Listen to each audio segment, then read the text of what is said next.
bald head like Amber Rose. Tight look right, just a camel toe. अस्सलाम वालेकुम, welcome back to my YouTube family and welcome back to another vlog. क्या हाल चाल है? उम्मीद है आप सब खैर खैरियत से होंगे। अल्हम्दुलिल्लाह हम भी बिल्कुल ठीक हैं।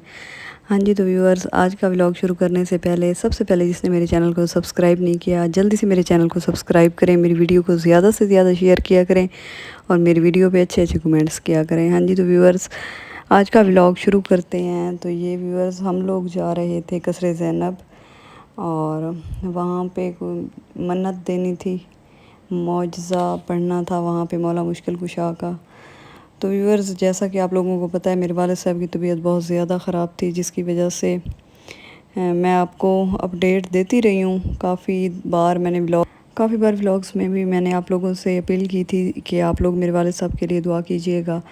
तो व्यूअर्स, हमारे साथ कुछ ऐसा हो गया है, इतनी ज़्यादा हमें कोई मुसीबत आ गई थी, परेशानी आ गई थी घर में, कि मैं आप लोगों से मैंने सोचा कि शेयर कर लूँ ये व्लॉग और आप लोगों से सारी बात शेयर भी कर लूँ। तो व्यूअर्स, जैसा कि आप जानते हैं, मेरे वाले साहब बहुत बीमार थे और लास्ट टाइम जब उनका ऑपरेट करवाया हम लोगों ने CMH मुल्तान से, तो वहाँ से जब हम लोगों ने ऑपरेट करवाया था तो माशाल्लाह से मेरे वालिद साहब की तबीयत बेहतर हो गई थी पहले से, और अब वो चल फिर भी सकते थे और उनकी जो तबीयत थी ना वो अच्छी रहने लगी थी।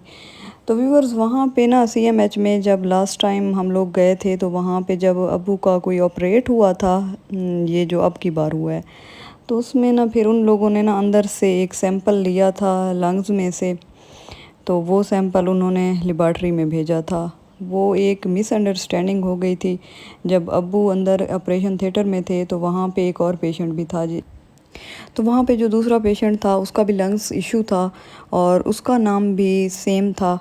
तो दो पेशेंट थे, तो बाहर मेरा भाई वेट कर रहा था, तो अंदर से उन लोगों ने बुलाया कि ये जी एक सैंपल है आपके वालिद साहब का, सनाउल्ला आप हैं, तो ये ना आप लेबॉर्ट्री में जमा करवा दें। तो मेरे भाई ने यही समझा कि अब्बू जो ऑपरेशन थिएटर में हैं तो ये मेरे वालिद साहब का ही होगा सैंपल, तो उन्होंने जाके ना लेबॉर्ट्री में ना सबमिट करवा दिया। तो जिसके लिए उन्हें दी थी डेट, बाद की डेट दी थी, मतलब उस दिन वो वापस आ रहे थे। उन्होंने कहा था कि रिज़ल्ट कुछ दिनों बाद आएगा, फिर हम आपको बताएंगे। तो CMH में जो लेबॉर्ट्री में नंबर वगैरह था, ID थी और जो सब चीज़ें वहाँ पे होती हैं वो सब मेरे भाई ने अपनी लिखवा दी थी, क्योंकि हमें एक मिसअंडरस्टैंडिंग हुई थी, नहीं पता था कि वो किसका है किसका नहीं है।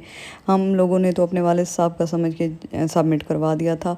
और जब फिर हम वापस आ रहे थे तो रास्ते में मेरे भाई को कॉल आई कि आप अपनी ID फिर से कंफर्म कर दें। तो वहाँ पे फिर मेरे भाई ने ID कंफर्म कर दी और फिर कुछ एक दो दिन जब गुज़र गए, हम वापस अपने घर आ गए, तो उसके बाद एक दिन कॉल आई है CMH मुल्तान से कि आप लोग ना अपने वालिद साहब की जो सारी रिपोर्ट्स वगैरह हैं, जो CT स्कैन है, जो उनका बैकग्राउंड सारा टेस्ट वगैरह है ना पिछला, वो ना आप हम लोगों से शेयर करें, हमें सेंड करें, क्योंकि हमें शक हो रहा है जो आपने सैंपल सबमिट करवाया तो उसमें हमें ना ऐसे शवाहिद मिल रहे हैं जिससे हमें लग रहा है कि लंग्स की कैंसर है। तो अल्लाह माफ़ करे, जैसे ही वो कॉल आई है मेरे भाई को, मेरा भाई खाना खा रहा था तो वो फ़ौरन उठ के चला गया है और हमें पता चल गया है कि पता नहीं CMH से कौन सी कॉल आई है, क्या कहा है उन लोगों ने। हम लोग सारे परेशान हो गए। भाई मेरा सीधा मेरी फूफो के घर गया, वहाँ पे मैं और मेरी और जो सिस्टर है ना, हम भी पीछे चले गए। जब हम वहाँ पे गए तो वहाँ पे सब रो रहे थे और यही बात शेयर कर रहे थे कि ऐसे CMH से कॉल आई है और हमारे साथ ऐसा हो गया है। हमने जो सैंपल सबमिट करवाया है उसमें उन लोगों को ऐसे, मतलब वो कहते हैं हम शक की बुनियाद हमें हो रहे हैं कि जो वो सैंपल है ना उसमें ना कैंसर के जरासीम है, तो आप लोग अपनी सारी बैक हिस्ट्री जो है ना वो हमें सेंड करें। तो भाई ने वो हिस्ट्री सारी सेंड की है। तो हम वहाँ पे रोते और बैठे रहे काफ़ी देर। हमसे अब घर नहीं आया जाता था कि हम मैं सोचती थी कि मेरे छोटे छोटे और बहन भाई हैं, हम लोग उनका कैसे सामना करेंगे, हम घर जाकर क्या कहेंगे कि हमारे वालिद साहब को इतनी बड़ी बीमारी है जिसका हमने कभी सोचा नहीं था। माशाल्लाह से वालिद साहब भी अब ठीक हो गए थे, हम हमारी तो सोच में भी नहीं था। तब उस टाइम जब हम वहाँ पे बैठे थे तो हम इतना रोते रहे और इतनी दुआएं और मन्नतें मांगते रहे और मौला मुश्किल कुशा के मुआवज़े हम लोगों ने माने। جیسا کہ آپ سب لوگوں کو پتہ ہے کہ مشکل وہی آسان کرتے ہیں، اور جب بھی انسان مصیبت میں ہوتا ہے تو اپنے اللہ پاک سے انسان رجوع کرتا ہے اور ان سے دعائیں کرتا ہے کہ یا اللہ ہماری مشکل آسان کر دے۔ تب ہمیں جو چیز یاد آئی، جیسے آئی، ہم لوگوں نے منتیں مانی کہ یا اللہ ایسا نہ ہو، یا اللہ ایسا نہ ہو، ہمارے ساتھ یہ کیا ہو گیا ہے، چھوٹے چھوٹے بہن بھائی ہیں، کہاں جائیں گے، پتہ نہیں یہ کہاں سے مصیبت ہمیں چپک گئی ہے آ کے۔ تو ویورس جیسا ہی وہاں پہ پھر میری ایک اور پھوپھو ہے نا، وہ تھوڑی دور رہتی ہیں، تو میرا بھائی ان کے گھر گیا۔ ماشاءاللہ سے میرے کزن 2 ڈاکٹر ہیں، تو ان لوگوں سے مشورہ کرنے کہ اب تو رپورٹس میں یہ آ رہا ہے، اب آگے ہم ابو کو کہاں پر لے کر جائیں۔ تو جب وہاں پہ گیا نا، تو پھر اسے نا اسی نمبر سے دوبارہ ایک کال آئی CMH سے۔ تو وہاں سے پھر ان لوگوں نے کہا کہ یہاں پہ نا تھوڑی مس انڈرسٹینڈنگ ہو گئی ہے، جو آپ لوگوں کا سیمپل تھا وہ آپ لوگوں کا سیمپل تو تھا ہی نہیں، آپ کے والد صاحب کا کوئی سیمپل ہم لوگوں نے لیبارٹری میں بھیجا ہی نہیں تھا۔ یہ جو سیمپل ہم لوگوں نے بھیجا تھا یہ کسی اور پیشنٹ کا تھا، اس کے بیٹے کا نام بھی ثناء اللہ تھا، آپ کا بھی ثناء اللہ تھا۔ تو جب وہ یہ جو تھا سیمپل جب ہم نے باہر بلایا اور ہم لوگوں نے دیا ہے، تو وہ آپ نے لے کر اور سبمٹ کروا دیا ہے۔ تو بھائی کو جیسے وہاں پہ پتہ چلا تو بہت زیادہ سارے وہاں پہ خوش ہوئے، اور بھائی پھر فوراً سے اس پھوپھو کے گھر آ گیا۔ ہم ابھی تک وہیں بیٹھے تھے، ہم لوگوں سے بالکل ہمت ہی ہماری نہیں ہو رہی تھی کہ ہم لوگ گھر جائیں، چلا ہی نہیں جاتا تھا۔ جب انسان اتنی بڑی مصیبت سنتا ہے نا، تو بالکل ہم دماغ کام کرنا چھوڑ گیا تھا کہ اب ہم گھر کیسے جائیں، اور چھوٹے بہن بھائیوں کو ہم کیا منہ دکھائیں گے، انہیں کیا کہیں گے، بے ابو کو کیا ہے۔ تو اس لیے اس وقت ہم بہت زیادہ پریشان تھے، اور ہمیں اللہ پاک نے ایک معجزہ دکھایا ہے ہمیں اور ہمارے ساتھ، جیسا کہ ڈراموں اور فلموں میں ہم لوگ ایسے سین پہلے سنتے تھے بھی وہاں پہ ہو جاتا ہے، رپورٹس ایکسچینج ہو جاتی ہیں، یا ایسا ہو جاتا ہے۔ ریئل لائف میں پہلی بار میں نے زندگی میں ایک معجزہ دیکھا ہے، جو اللہ تعالیٰ کا لاکھ لاکھ شکر ہے، اور اس کی ذات کا بہت بڑا احسان ہے، جس نے ہمیں ایسے کچھ گھنٹوں کے لیے اتنے سکتے میں ہم چلے گئے تھے، صدمے میں چلے گئے تھے، جس کے بعد اللہ کا بہت زیادہ شکر ادا کیا، اور ہمیں اتنی زیادہ خوشی آئی ہے۔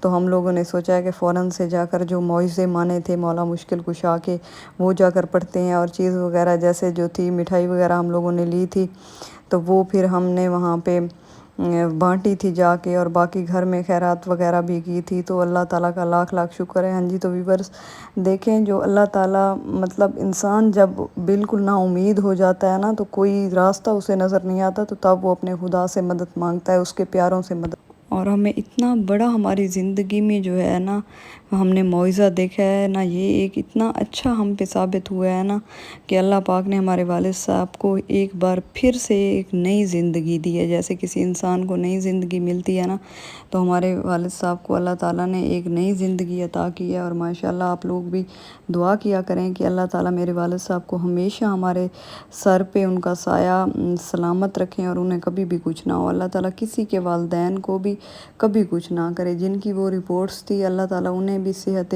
کاملہ عطا کرے، اور ان کی فیملی کی بھی مشکلات جو ہے نا وہ آسان کر دیں۔ تو اللہ تعالیٰ ہر مسلمان مومنین کی ہر مشکل دور کرے، اور جو بیمار ہیں ان کو صحت کاملہ عطا فرمائے، اور مولا بائنتن پاک میرے والد صاحب کا سایہ ہمیشہ ہمارے ساتھ۔ اور مصیبت میں اللہ پاک سے جب ہم لوگوں نے اتنی التجا کی، اتنی مدد مانگی، ہم لوگ یہی سوچ رہے تھے، ہم کہتے تھے کہ یا اللہ کوئی معجزہ دکھا دے، اور یہ رپورٹس جو ہوں یہ کسی اور کی ہوں، ہماری نہ ہوں۔ جب مصیبت میں انسان ہوتا ہے، پریشانی میں، اسے کچھ سمجھ نہیں آتا، تو ہمیں یہی سمجھ آ رہا تھا، ہم بہت دعائیں مانگ رہے تھے، تو اللہ پاک کی ذات نے بہت زیادہ کرم نوازی کی ہے، ہمیں ایک معجزہ دکھایا ہے، زندہ جیتے جاگتے ہمیں ایک معجزہ دکھایا ہے کچھ ہی گھنٹوں کے بعد، جیسا ہی ہم لوگوں کو کنفرم ہوا ہے کہ وہ رپورٹس جو تھی وہ کسی اور کی تھی، ہماری نہیں تھی، تو ہم لوگ بہت زیادہ خوش ہوئے۔